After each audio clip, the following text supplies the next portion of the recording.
Thank you so much. Thank you so much, Manda. Thank you, AMOGS. Thank you for having me. I'm going to be keeping to time. And Manda asked me to kind of discuss about the role women physicians, advocates of health and human rights. So these are the objectives, as you can see. Definitely there's a link between health and human rights. We all work to promote health, and yesterday the new president of AMOGS, Nandita, she was talking about what her plan is, and she kind of really highlighted the link between health, human rights, and what physicians are doing. And also in this talk I'll be discussing what the international efforts made by the UN foundations and other stakeholders are. So just to discuss very briefly the history of health and human rights. As we know, the WHO Constitution discussed health, and it's a complete state of not only physical but also social and mental well-being. And this has come into place because last year in 2019, the United Nations at the high level,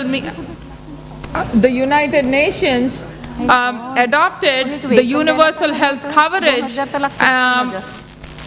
at the UN General Assembly. So that's something we really need to be thinking about. And also, why are we talking about human rights? That's why I put the logo of the stethoscope and human right, because that is the olive wreath which was used long ago in the first Olympics. So the advantage of having a human rights-based approach to health provides a set of clear principles for setting and evaluating health policy and service delivery. That's why we do that. And unfortunately, the social determinants of health play a great role in promoting the human rights approach and in also acting as a barrier for the human rights approach. So one of the things I would really talk about is what are the core principles of human rights. As we can see, it's accountability. That means we are all accountable, including the stakeholders, that is the government, at the local, national, and international level. The participation of everyone, including the clients, that is the people we serve, and then the human rights are universal, they are indivisible, and they're interdependent. Then it also needs to be accepted by the provider and by the recipient. Quality, and please, we all discuss about people-centered approach. It is timely, it needs to be timely, it needs to be equitable. So the most important thing here is equity.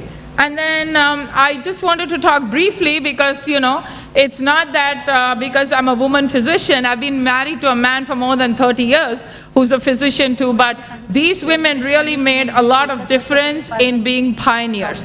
So the first woman in America to receive a medical degree was Elizabeth Blackwell, and she championed the participation of women in the medical profession. So before that, women were not admitted to the medical college in the United States.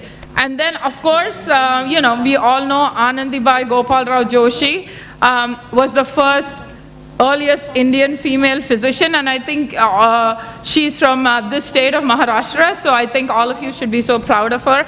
I'm not from Maharashtra, but I'm equally proud of her. But I think she was really amazing, and unfortunately, she died due to tuberculosis, and the Philadelphia Post in the United States wrote that little Mrs. Joshi, please note how they spelled her name, Joshee. Americans mutilate names instead of Joshi, who graduated with high honors in class, received quite an ovation. And do you know that a crater on Venus has been named after Anandbai Gopal Rao Joshi, recognizing the effort she has made in promoting women's health? So I really like this because Google in the US had a doodle for Anandbai Joshi's 153rd birthday, and she is buried. Now it was very interesting. After she died and she was cremated, her ashes were sent back to the United States. And actually she's buried close by to where we live. So I was telling my daughter and husband, we need to go find where she's buried in the cemetery. So that is the honor. Not only did she make India proud, but I think she made her adopted family in the United States very proud of her. And this is, I really like this picture. This is from the Drexel archives. We actually have this because Medical Women's International, the archives is in Drexel. So you can see there's Anandbai Joshi, and there's the Ki Okami from Japan, and Tabat Islambuli from Syria. So these three women in those days came to study in the US. And then this was interesting. In the US, Mary Ann Walkers was the only woman ever to receive the Medal of Honor. So she even served in war. And then we have this one also. Dr. Georgia was the first black woman where there was so much of racial discrimination, and she was licensed as a physician in the state of Tennessee. Please note, she was born into slavery, but she went to Liberia after she was liberated to serve as a missionary. So these women have really are trailblazers, and they've laid the path for us. And Sarah Baker, the story of Typhoid Mary, she was the one who was caught Mary Mallon, who was known as Typhoid Mary twice. So she was amazing because she was like the forerunner and laid the foundation for preventive medicine and public health. And then she was very interesting that because Mary Jacobi, there was a book published by a physician from Harvard who said that there is nothing in the nature of menstruation to imply necessity or even desirability of rest. So she really won awards and helped to break down the barriers in women's education, because even in those days, a period, menstruation, and a menopause was like kind of taboo. Now the key women physicians in the UN, one of them is Nafi Sadiq. She's like 93 years old now. But Sadiq was amazing because she was born in India, but later on, she migrated to Pakistan during the partition, but she really turned around the United Nations Population Fund in working for contraception for women. And I know the next panel is going to be on contraception, but Sadiq has really been a pioneer in that. And then Gro Harlem was the executive director of the World Health Organization, but she was also a minister, and she served as Prime Minister of Norway. So she also is a woman physician who successfully navigated the role between politics and health. And then and so we had the opportunity, some of us, of meeting Michelle Bachelet, who was the president of Chile twice. She is a pediatrician. She was like really faced a lot of challenges. And now Michelle Bachelet serves as the Commissioner of Human Rights. And I'm kind of happy to say she has a copy of my book, Women's Health and Human Rights. And she's really an amazing person because she worked very closely with us NGOs and physicians to promote health and human rights. And what is happening now? So the present day, the UN Secretary General has called for a lot of efforts to increase gender parity in the UN. And as we know, there's an increased enrollment of girls in medical schools globally in the past 25 years. I can see in the 15 years I've been teaching in a medical school that, especially over the past 3 years, the number of girls admitted to the medical school is 51% as opposed to the 49%. But the challenges we are facing here is the specialties. Still, there are a lot of male-dominated specialties, and many women do not go there. And there's also an increase in the number of tenured professors and deans in medical schools, but even then, it's not enough. So the question we need to ask ourselves, and especially our male colleagues, are there sufficient mechanisms and laws to promote gender equity, harmony among women doctors globally? Well, we know the answer, it's no. So that's why we really need to work more at it, and definitely at a grassroots level. And what I just wanted to say, one thing is before I conclude, I'm on time, I have a few minutes, is one of the big challenges we are facing is also the lack of medical deans in the medical schools globally, and more so in the United States, because there is a lot, it's the old boys club. I hate to use the term, but that is what is happening, because it's men supporting men, but women are not supporting women. And a lot of times I have found that actually your colleague, a male colleague, is a better mentor to you than a female colleague. So one of the things, a promise I made to myself, is that every year I mentor 2 medical students and then one of my junior colleagues, which is really good. I always have medical students co-author papers with me, do the research. So I'm sure, like yesterday there was a call to do 1 free delivery by every obstetrician. I think we need to have the call that we need to mentor at least 1 student every year, like have them do research for us, have them work on a paper, because somebody helped us. So we need to pass the torch. So that's really so important. And the other thing I just wanted to tell you a little bit about Medical Women's International, because we were started 100 years ago in the United States. But even though Medical Women's International was born in America, it's a global citizen. We have members in over 40 countries, and AMWI is a member. And AMWI and AMWA, American Medical Women's Association, are older than MWIA. And MWIA, we just celebrated the 100th birthday in the United States just in July.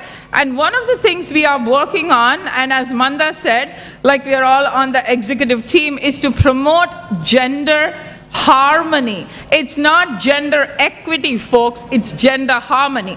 That's what I've been working in the United States and in the United Nations with my colleagues, is to say that we want to work together with men. It's not that a man and a woman butting heads and saying it's a competition. So the term being used is gender harmony. And I think based on gender harmony, we can go forward.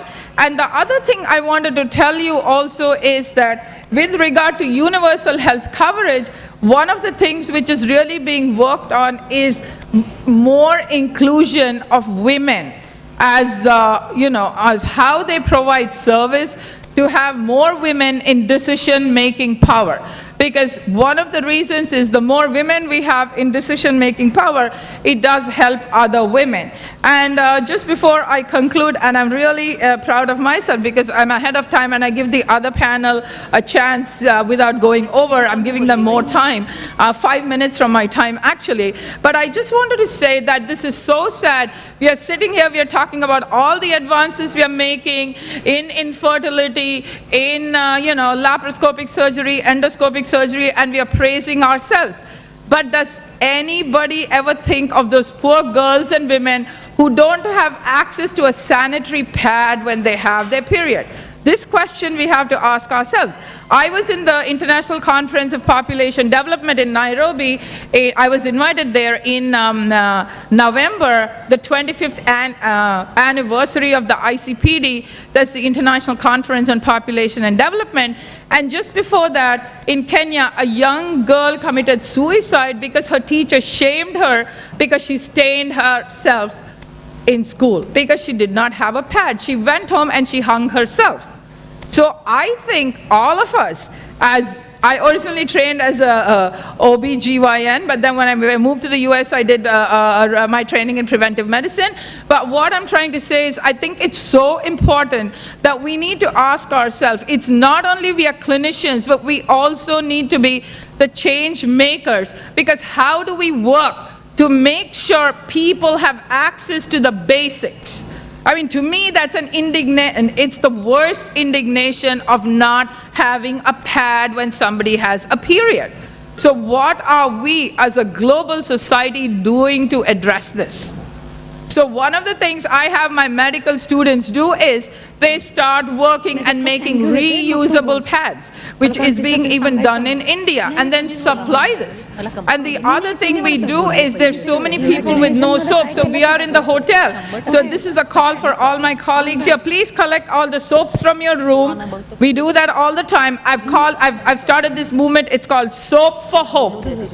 So we go just pick up as many soaps. I keep asking them, they think, ye kya pagal hai kya, kitne soap puchti hai? So I collect them, I take them back, we give them to a homeless shelter, we give them to a church, because these people have no soaps or shampoos, even in the US, in so many places. So you can do that. You go to so many conferences. Has anybody thought of picking up soap from the room just to take it back?